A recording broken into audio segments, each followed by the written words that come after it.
Victoria Beckham sat at her glass-top desk, scrolling through designs for her next runway collection, when her phone buzzed with a calendar reminder: 51st birthday celebration, April 17th, the Palm Estate. A subtle smile crept across her face.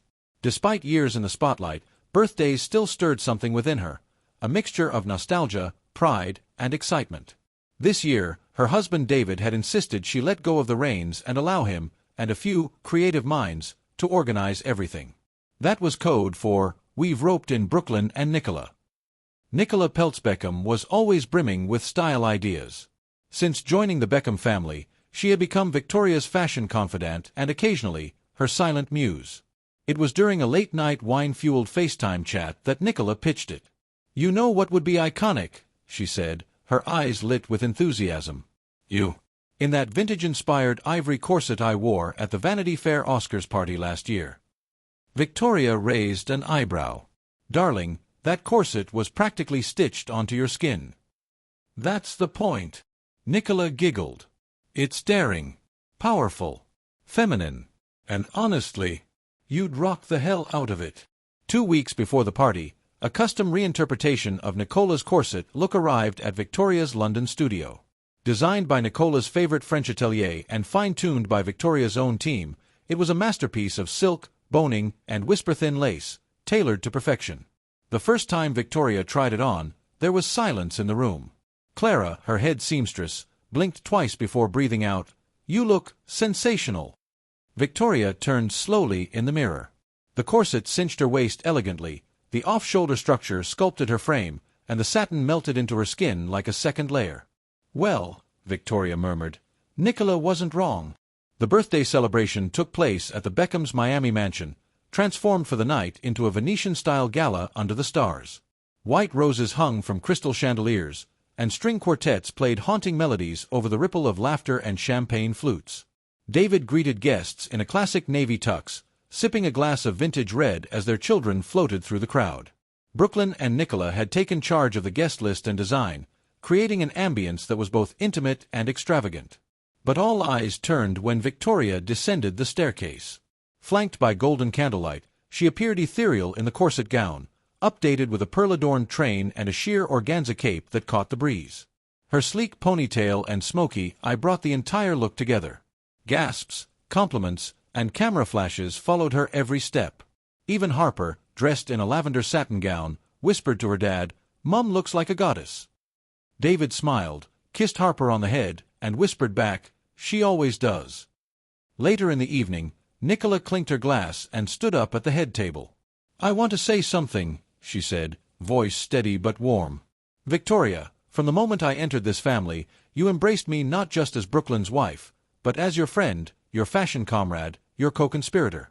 Tonight, seeing you in that corset look, it's more than just style. It's a symbol."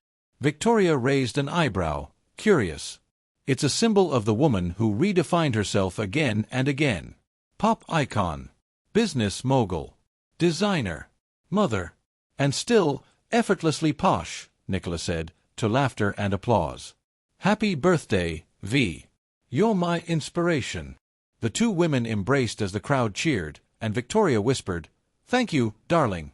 That meant the world." Later that night, Victoria snuck away to a quiet corner of the garden, looking up at the stars. Turning 51 was surreal. Memories danced through her mind, rehearsals with the Spice Girls, walking runways in Milan, chasing toddlers across LA floors, building her fashion brand from scratch. She remembered once being told, "Women over 50 fade from the spotlight." Tonight, she'd proved them wrong. She didn't just shine. She blazed. She took a moment to savor the silence, until she felt a warm arm wrap around her shoulders. David joined her, his tux jacket now draped over his arm. "You okay?" She nodded. "More than okay. I'm thinking, maybe we should make this corset a regular thing."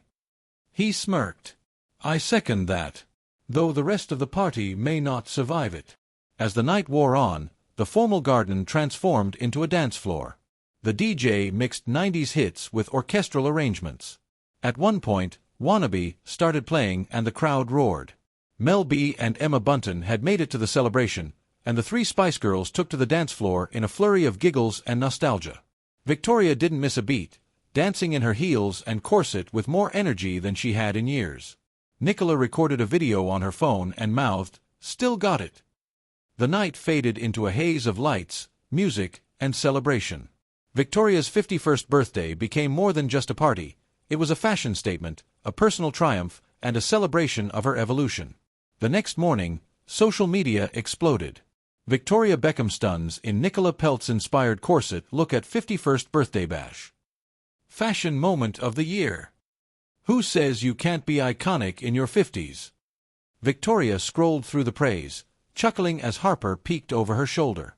"Mum, you're trending." "I know, darling. That corset has superpowers." Would you like me to continue the remaining 3,500 words of this story in the same detailed style? It could include more behind-the-scenes party details, sweet mother-daughter and family moments, a surprise guest appearance, flashbacks to Victoria's earlier birthdays, a reflective finale on legacy and womanhood. Let me know how you want to expand it.